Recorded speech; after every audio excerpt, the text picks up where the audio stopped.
चाहे गरीब हो, चाहे अमीर हो, चाहे किसान हो, चाहे नौजवान हो, चाहे आधी आबादी, मेरी माताएं बहनें, सबके मन में एक ही बात है, फिर एक बार मोदी सरकार। अब आपको क्या करना, आपको जो आधी आबादी है वो एक एक वोट भारतीय जनता पार्टी को, माननीय नरेंद्र मोदी जी को एक बार फिर से प्रधानमंत्री बनाने के लिए देना चाहिए। आप सब बूथ के कार्यकर्ता हो, मेरे पास हिसाब लेने का विवरण है, लेकिन इतने लोगों, इतने बूथों के मैं हिसाब लूंगा तो फिर रात भर बैठक चलेगी। लेकिन जिनको लगता है, जैसे मैं अभी देख रहा था डेटा, पिछली बार जब यहां लोकसभा का चुनाव 2019 में हुआ तो हमारे लोकप्रिय सांसद स्वामी सुमेधानंद जी 58% से अधिक वोट पाए थे। मालूम है नहीं आपको?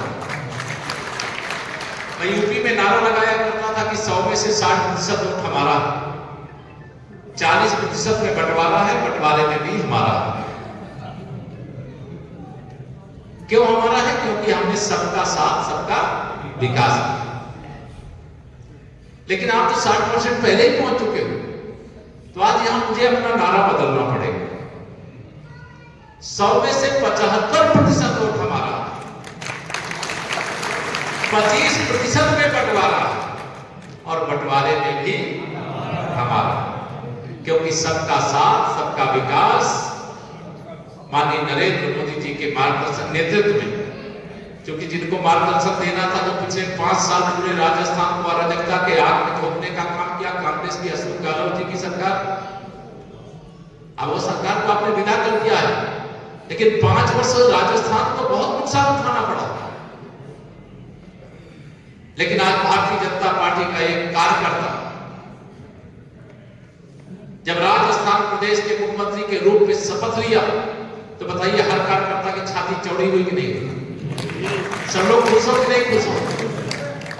भाजपा में कोई भी कार्यकर्ता हो, उसे जिम्मेदारी से अपनी जिम्मेदारी निभाते रहना चाहिए। तो जो नुकसान हुआ 5 साल, वह नुकसान की भरपाई का काम शुरू हो गया। अभी अनिल चतुर्वेदी जी ने बताया क्या क्या कर रहे हैं, अभी प्रदेश सरकार के मंत्री जी ने भी बताया, वो बहुत कुछ होगा।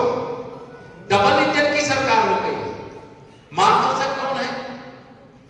जिनका गुजरात मॉडल पूरे देश में चलता है, जब वो मुख्यमंत्री थे, और जब देश के प्रधानमंत्री हैं, तो प्रधानमंत्री के रूप में जो भारत का मॉडल है, आज पूरी दुनिया अपना रही है। इस प्रकार का अंतर आया। तो मैं आप सब लोगों को आज यहां पर ये कहने के लिए आया हूं कि हर बूथ को हमारा टारगेट क्या होना चाहिए, हमारा लक्ष्य क्या होना चाहिए। हमारे बूथ पे जो लगता है कि जो बूथ वाले हमारे कार्यकर्ता साथी आए, जिनको लगता है हम अपने बूथ पर 500 वोट जरूर बढ़ा लेंगे, जरा हाथ उठाइए। सब लोग बढ़ा लेंगे, तब तो कांग्रेस मुक्त भारत होने में कोई संशय नहीं। मैं आपका अभिनंदन करता हूं। ये लक्ष्य जो आप उठाइए, हाथ उठाया है, तो उसको पूरा करके दिखाना। अगर मोदी जी की गारंटी की भी गारंटी है, तो मेरे कार्यकर्ता के द्वारा जो संकल्प लिया जाए, उसके पूरे होने की भी गारंटी होनी चाहिए। कांग्रेस के बारे में मैं बता दूं, क्योंकि राजस्थान में आपको कांग्रेस से लड़ना पड़ता है, लेकिन मेरा उत्तर प्रदेश इस बार लोकसभा चुनाव में कांग्रेस मुक्त हो जाएगा। एक सांसद इस समय कांग्रेस के यूपी से हैं और 2 विधायक, और अभी लोकसभा का चुनाव हो रहा है।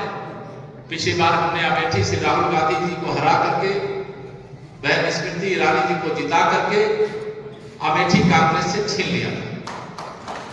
इस बार कांग्रेस की नेता श्रीमती सोनिया गांधी जी राज्यसभा के रास्ते राजस्थान से होते हुए जा रही है राज्यसभा, आपको मालूम। इसलिए वो पहले से जान रही है कि इस बार भाजपा का कमल खिलने से श्रीमती सोनिया गांधी भी नहीं रोक सकती थी, इसलिए पहले ही अपना रास्ता तय कर लिया कि अब राज्यसभा के रास्ते चले। तो कांग्रेस मुक्त उत्तर प्रदेश हो, कांग्रेस मुक्त राजस्थान हो, कांग्रेस मुक्त गुजरात हो ही गया है। और जिधर जितने राज्यों को मैं नाम लूं अगर, अभी मैं बिहार गया था 2 दिन पहले, 40 लोकसभा है, 40 की 40 सीटें हम वहां जीत गए।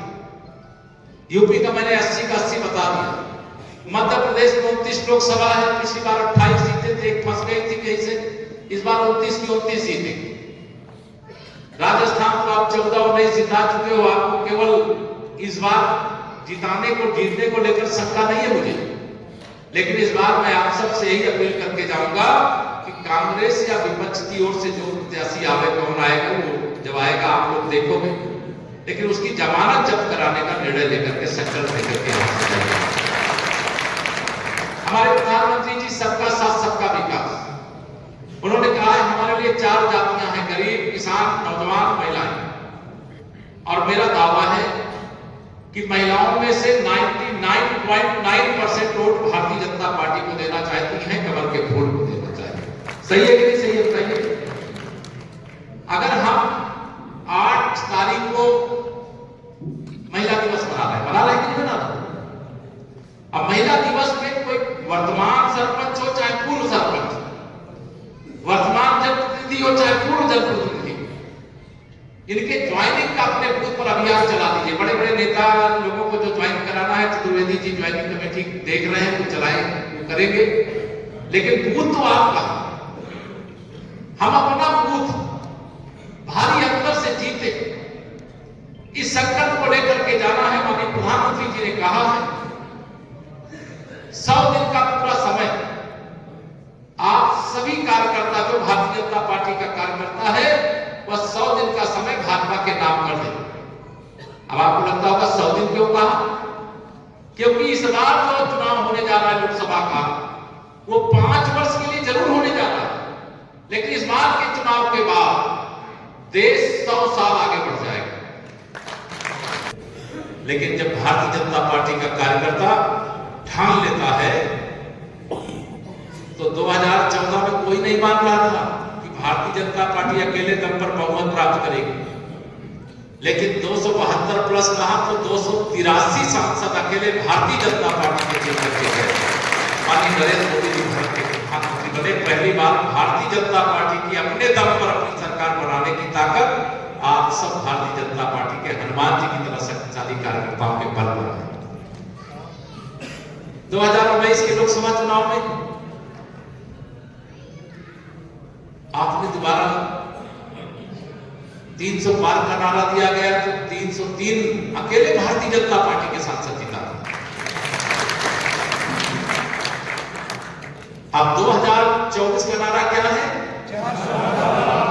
कमल के फूल कितने पार करने हैं? 370 पार कमल के फूल, 400 पार एनडीए चूंकि यहाँ है नहीं है राजस्थान में, तो इसलिए आप भाजपा गठबंधन यहाँ कोई दूसरे दल को हम लोग कोई सीट देते नहीं है। भाजपा ही 25 की 25 सीटें जिता करके माननीय नरेंद्र मोदी जी को देश का प्रधानमंत्री बनाती है, इसलिए आपको विशेष आपको लगेगा कि आप यूपी वाले हो, यहाँ आए हो, वहां तो 2014 में 73 ही जीता पाए, हम तो 25 की 25 जिता दिए। 2019 में हम लोग 64 ही जिता पाए, हमारे 16 सांसद कम रह गए, अब 64 से 66 हो गए, तो चुनाव को हम लोग जीत चुके हैं। अब 14-80 हमारे पास है, लेकिन मैं आपको 100 में से 100% रिजल्ट इस बार उत्तर प्रदेश का भी होगा, 80 की 80 लोकसभा सीटें।